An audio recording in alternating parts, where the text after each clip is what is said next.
It is said that good coders spend 90% of their time researching, thinking, and experimenting to find the best design possible, while bad coders spend an equal percentage of time debugging.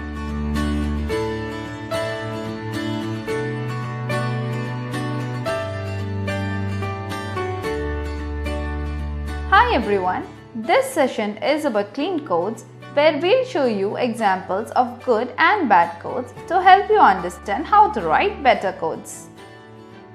So how do you measure code quality? If your code can be read, checked and maintained by different persons, then your code is definitely good quality.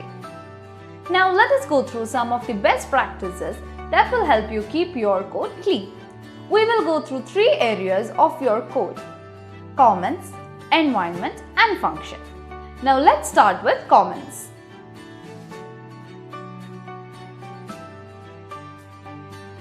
We all know that comments are added to make the source code easier to understand. Yet many of us are unaware of how to go about this process and end up writing inappropriate comments. Now here is an example of an inappropriate comment.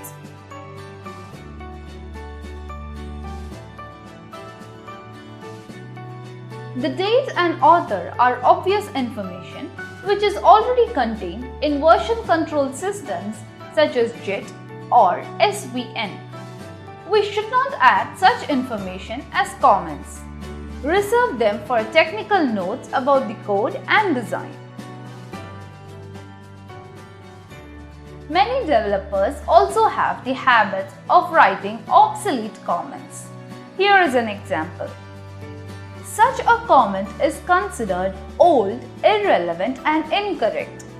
We don't need to mention what the function used to do earlier. If you change your code, you must update your comment along with it. Both code and comments must move in parallel, otherwise they become confusing, misleading and are even incorrect information to other programmers. There are also instances where developers write redundant code. If your code is self-explanatory, you don't need a comment to describe it. Here is an example. Here, the increment operation on the variable I. I++ is a self-explanatory statement. You don't need to comment it with increment I. We also have instances of developers writing lengthy comments. Here is an example. Besides being lengthy, such comments are neither grammatically correct nor well punctuated, making it confusing and distracting for a reader. Comments should be brief and free from grammatical and punctuation errors. We also get to see stretches of code that are commented out. When you see commented out code, go ahead and delete it.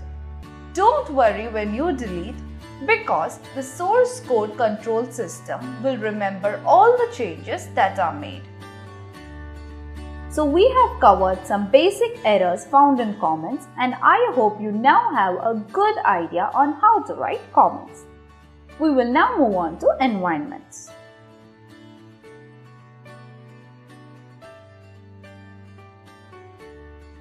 Environment refers to the collection of hardware and software tools that a programmer uses to develop software systems. A poorly kept environment might need a lot of steps to be followed in order to deploy the software system. It should be possible to deploy the software system with a simple command. A well-coded environment would aim at building a project in a single trivial operation. You need not have to check many little pieces from the source control. You should not have to enter a sequence of arcane commands or context-dependent scripts in order to build individual elements. You can combine them to a single project. The example shows 4 commands in order to build one single project.